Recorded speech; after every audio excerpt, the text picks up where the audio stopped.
Hello Pisces, Sun, Moon, Rising, and Venus signs. Kamusta kayo? Sana po ay nasa mabuti kayong kalagayan. Welcome back po sa Star Tarot.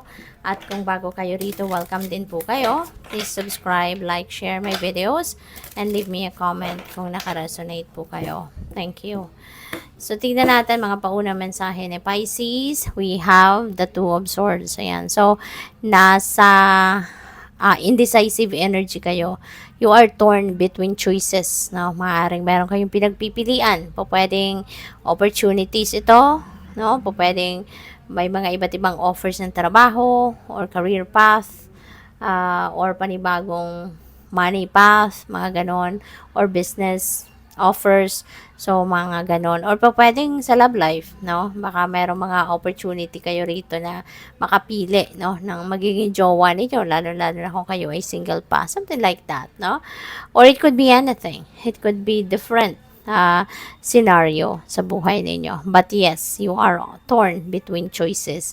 At mahirap, no? This could be a major decision na kailangan ninyong gawin. Kaya parang ngayon, parang hindi pa kayo handa for it. Kaya pa pwedeng, teka lang, no? Kinocross ninyo yung swords dito. Parang iniisip ninyo, sinasabi ninyo sa sarili ninyo na hindi pa ito ang right time para pagdesisyonan ko ito. So, parang ayaw ko muna, no? Gusto ko pang mag-isip, gusto ko pang gusto ko pang alamin ang mga bagay-bagay, yung mga ganon, no? So, parang ngayon, teka lang muna, time out muna, parang ganon.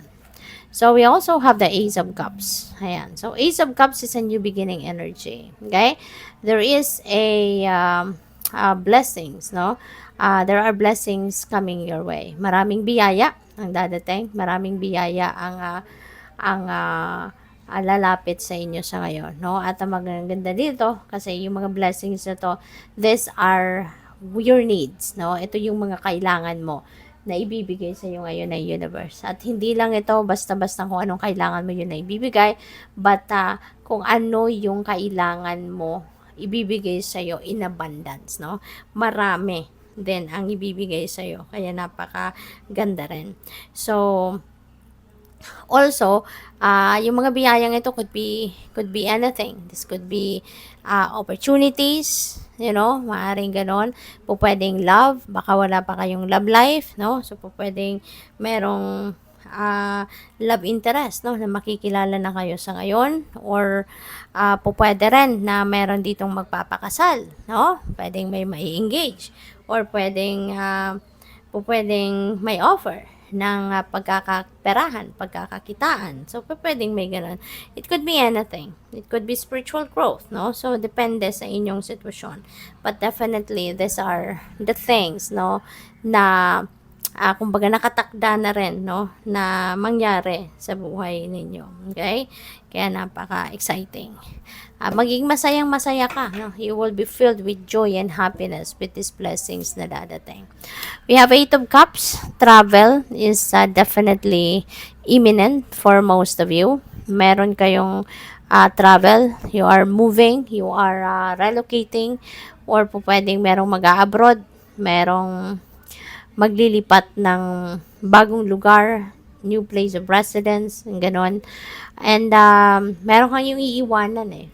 No? You are going to leave something or someone behind you kasi hindi na to yung komportable kayo na sitwasyon, hindi na to yung sitwasyon na gusto mong maging parte pa, you know?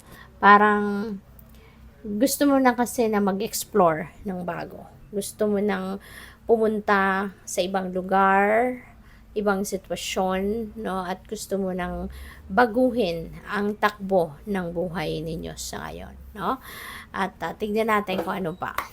By the way, maraming salamat muna for subscribing to my channel. And if you haven't subscribed yet, subscribe na po kayo. And also, maraming salamat sa mga hindi nag-skip ng ads, no? Thank you for your support. And also sa mga cross-watchers, thank you very much for being here. Ayan. So, unknown territory, you are exactly where you need to be. Napakaganda. Dinala na kayo ng universe na kung saan kayo dapat mapunta. So, feeling ko, kung saan kayo papunta dito, eto na yon. That is where you need to be. So, feeling ko, divinely orchestrated ito.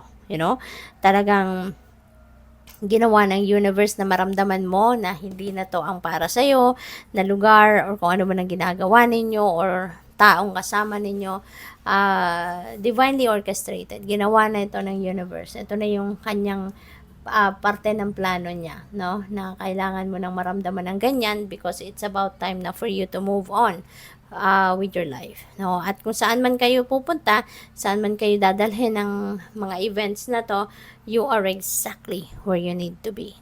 Diba? Kaya ano na to, dinesign na talaga ito ng divine universe para sa'yo. Wandering path, enjoy the journey. Ayan. So, feeling ko related pa rin yan dito. So, enjoy your travel. Enjoy your journey, kung saan man kayo patungo, saan man kayo papunta. Okay? Grounding, go deep, explore your roots. Alright? So, it's about time then, no, na magmuni-muni kayo, magnilay-nilay kayo para ma-assess ninyo yung nangyayari sa buhay mo, ma-assess mo kung ano na yung mga kaganapan sa buhay mo. Okay? What you have done, what you are going to do next, ano pa ang mga kailangan mong gawin, 'di ba? How you are going to improve your life. So ngayon, maiisip mo lang lahat niyan when you are feeling grounded. Kasi kung fragmented ang isip mo, all over the place ka, 'di ba? Litong-lito ka, magulong isip mo, hindi mo 'yan maiisip, no? Na tama mong gawin, na tamang direksyon, no, natatahakin mo. Kaya kailangan mo ngayon na i-ground mo ang inyong sarili. Mag-meditate ka, mag-prayer mode ka, magnilay-nilay ka. Okay? Good luck. Thank you for watching. Love and light. Namaste.